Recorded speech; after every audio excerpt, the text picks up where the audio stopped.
I'm just going to acknowledge, Terry, that you're here. We're doing some video stuff in Florida that we'll talk about later, but we're going to take advantage of you and do a little video tour of the boat while we can. So this is Isbjorn, our Swan 48. Yeah, and it's the first time we've had a chance to actually film us showing people around. So we'll use this for the website and for the crew that are coming to meet us. Yeah, and it will give a little bit better idea of what it actually looks like, because it's kind of hard to get it in photos. Yeah. But the boat is named Isbjorn. So Isbjorn, it's Swedish for polar bear, ice bear. Is is ice, Björn is bear, and Isbjorn is the name. So everyone who wants to try to practice. And it was, the hull was hull number 2, built in 1972, sorry. Hull number 2, built in 1972, Swan 48, Sparkman and Stevens. It's like my dream boat, so we're very excited to get to do this kind of stuff on it. So let's show a few things on deck, huh? So one thing that's cool about Isbjorn is the the companionway is actually behind the Dodger. A lot of the Swans didn't have that. They were forward of the Dodger, so that was kind of important to us for what we're doing. We replaced this teak in Antigua, the seats, because it was getting old. The rest of it's original. Not original, but done 10 years ago. And the boat used to have teak decks, now it's fiberglass, which is another big advantage. So, and you gotta get a view of this compass, Terry. It's a C-Plath made in Germany. That's what we added to the binnacle.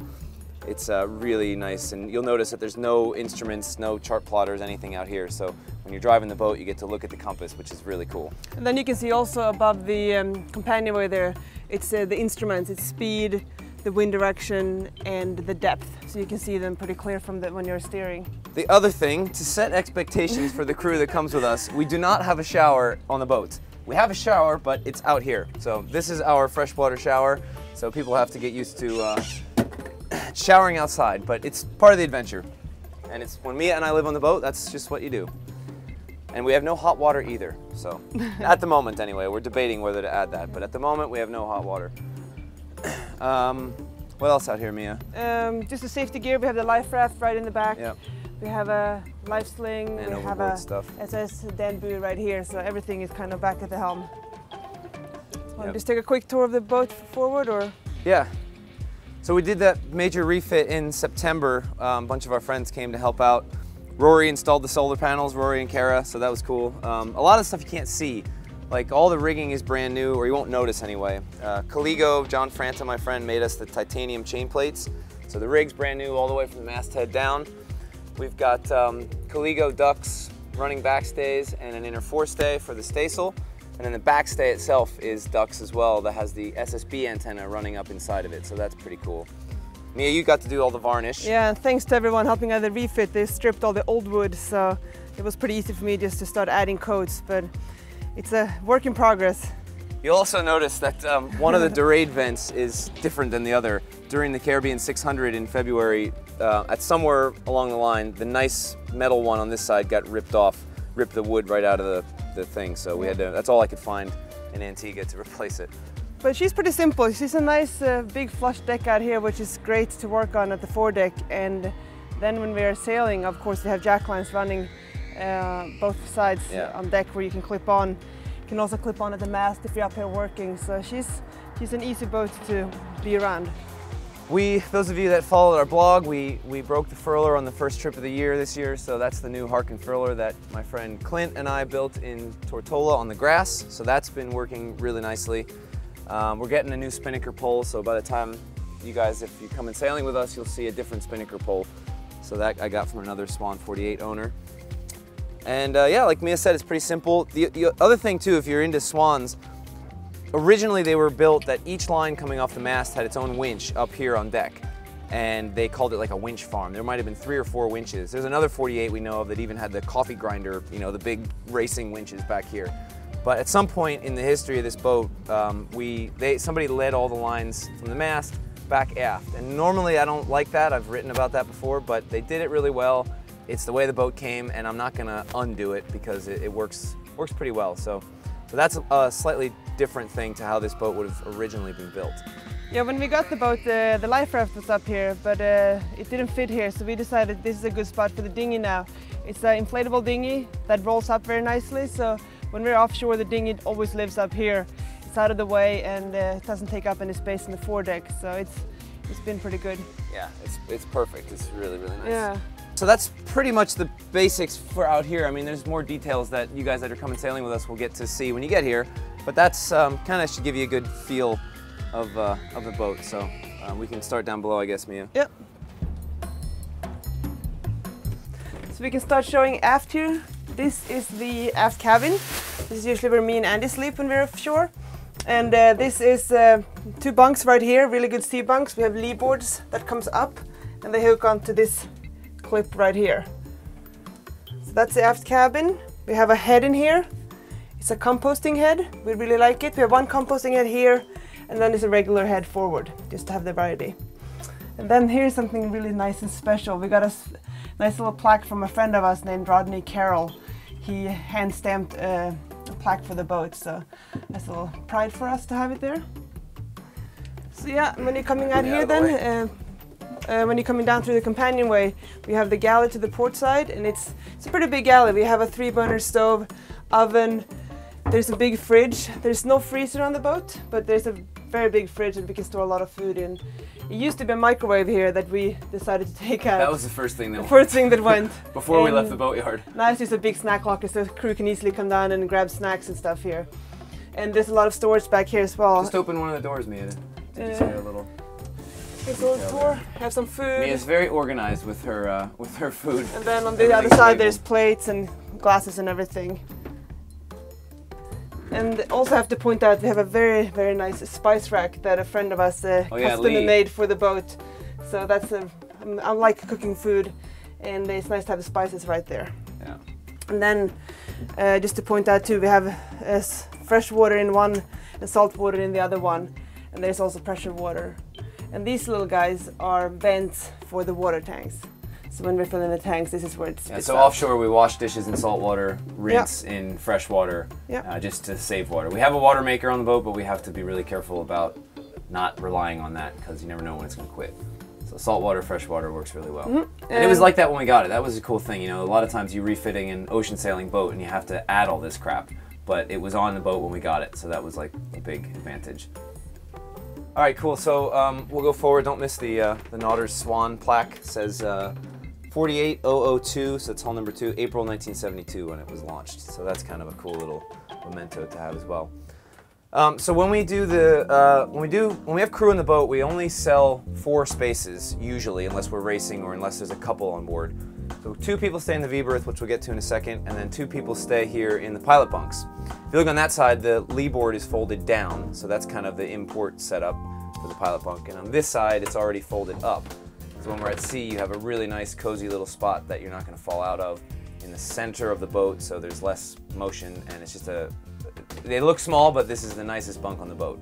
And then we leave the settee bunks. There's also lee cloths under here that fold up, so if the people in the V-berth get seasick, or if we're going to windward and it's really rolly up there, they can move out and sleep on the settee bunks. So it works really well, and then of course Mia and I stay in the back cabin. But just to show you a couple details here, the table is really nice, although offshore we don't ever really use it because never flat enough to actually eat dinner at the table. But as far as space for what the crew gets, so like the guy that's in the pilot berth up here, they get this locker. So they can either put their bag in there and work out of their bag, or they can unpack in there, but that's kind of an idea of how much space you get. It's probably bigger than it looks on camera, but and so far none of the crew has complained that they haven't had enough space. So that's a locker. Each pilot bunk crew gets a locker, and then the V-berth crew gets a hanging locker up forward to put their stuff. So that's how we manage the space. And of course, stowage is super important. When you've got 6 people on this boat, it tends to get cozy. So everybody's got to keep their stuff put away. Keel step mast, of course. So the mast is in the cabin here. And then if we go forward, I gotta just show this, Terry. Our friend Kevin spent weeks redoing this pocket door, and look how nicely it slides. So we're very happy that Kevin fixed that. We don't ever use it at sea, but when we're in port, we can close off the forward cabin here, which is cool. And that was an original Swan construction that was there to begin with. All right, so we'll just move forward. This is just some of our safety gear that we have up here. These are the jack lines that will get rigged. We're actually getting ready to go from Fort Lauderdale to Annapolis, so tomorrow we'll rig the jack lines. This is the Dan buoy that Mia was talking about outside, the man overboard device. And then these are the V-Berth Bunks. They also have lee boards underneath. So offshore, they're cozier than they look. And when you're offshore, you're so tired that all you want to do is sleep anyway. But the cool thing about the bunks up here, and this is another kind of Swan signature, is the bunks lift up and all the sail storage is under here. So this is our heavy weather staysail, some preventers. This is a new mainsail halyard, and then the spinnaker gear is up forward. So this is really handy that you can just get in here. Then you've got this giant opening hatch. Spinnaker just goes right out the top, or when it's coming down, it comes right down the hatch. And then this, of course, is our big Genoa. We have the small Genoa rigged right now. This just stays here, and there's nowhere else to put it, so that's where it goes. And these are the hanging lockers that the V-Berth crew get to use for their stuff. And then forward of that bulkhead is the chain locker, so that's just where the anchor chain goes. All right, so that's the head. It's a very standard rare tan boat head, manually operated. We've got a holding tank, or we can pump overboard. So when we're in canals and stuff like we are here, pump into the holding tank, and then once we get offshore, we can pump overboard. So this is the crew head, so to speak, and it works just like any other boat head if you've ever been on a boat before. You can shower in this head, but we usually shower outside because it's a little more space outside. So the last thing I want to show is just basically how we navigate on passages. So if you want to come back to the nav table, we're getting ready again, like I said, for the Fort Lauderdale to Annapolis trip. So here's our passage chart. We do everything on paper when we have crew on the boat. So this is cool. It's an old passage chart that you can see if you look closely. You can see a lot of different crosses and marks on here. We've used this chart for like 6 different passages between the Bay and the Caribbean. So it's got a lot of history on this chart. But we're over here, and then we'll follow the Gulf Stream up and into the Chesapeake. So this is basically our passage chart. Once a day, we'll plot our position, usually at noon, on this chart, and then get an idea of how far we've gone each day. We have a chart plotter, but this is the screen we use when we are sailing, because offshore you don't need the chart plotter, you just need the data. So we've got the date, the time, the position. This is the trip odometer, which we reset on every trip so we know how far we've done. So far, since we bought the boat, we've sailed 7,773 miles. So that's kind of a cool record of how far we've gone. Then you've got course over ground, speed over ground, and this is moving time, how long we've been underway. So we reset this every time before we leave, and this data is what we use to make the log entries. So this is the logbook. After each watch, people come down, and I'll give you a shot of the cover here again. Ship's log from Isbjorn. We got this from Weems and Plath. It's a really nice logbook. And then here's basically, each log is 2 pages. We've got all the data on this side, and then we've got a comment over here. So this data comes from the chart plotter page, and then the comment is the best part. This is like where you describe what's happened during your watch. So each time you come off watch, which is either 3 or 4 hours, you write down the data, make a comment of what you were doing on watch, and it's a really cool way to go back and relive the passage. And the other cool thing we do for crew is, since this is handwritten, Mia and I scan all the pages of the log and then stick it on the website and send everyone the link so they can download it as a PDF and then print it and have the log for all eternity. So kind of a cool thing we do. But that's it, basically navigating on the log and then plotting on the paper chart, passage chart once a day. One more cool thing I want to show you. Well, first of all, we've got the VHF and the SSB. So all the radio, everything's at the nav table, like I said before. Nothing is outside, and that's really how I like it. But the iPad is our primary means of electronic navigation. So I don't know if you can see this on the camera, but we use iNavX, and then we have a Vesper XB8000, I think it's called, is our AIS unit, and that transmits a Wi-Fi signal to the iPad. There's no AIS targets on here right now. There should be. Probably I just turned it on, so it might not have booted up yet. But you can see that little triangle. That's Isbjorn there in the canal here in Fort Lauderdale. So this is basically our portable chart plotter, and it's just a basic iPad in a life-proof case. We can take it outside if we need it, and we can keep it down here. But this has AIS data on it. So does the chart plotter screen. That also doubles as our radar, the chart plotter screen, by the way. But this is super versatile. I mean, I've written about this before, but the iPad, just like this, is the best way to do a chart plotter setup, I think, because you don't have to stare at it at the helm. So that's pretty much how we navigate. We use this bulkhead here to post the watch rotations and the safety information, so that'll have information on it. Also to cover up all those holes. But that's what am I forgetting, Mia? I'm not sure. I mean, this is pretty much it. Yeah, that's it. Yeah, she's It's a good boat. Yeah. Normally we'd have fans running right now, but we turned them off for the camera work. So. Yeah. Oh, Terry, I want you to get another shot of the stuff we took off of Arcturus. So I'll keep talking. This compass, that's another C-Plath compass, the same brand as the one at the Binnacle. But the compass and the you want some light on that?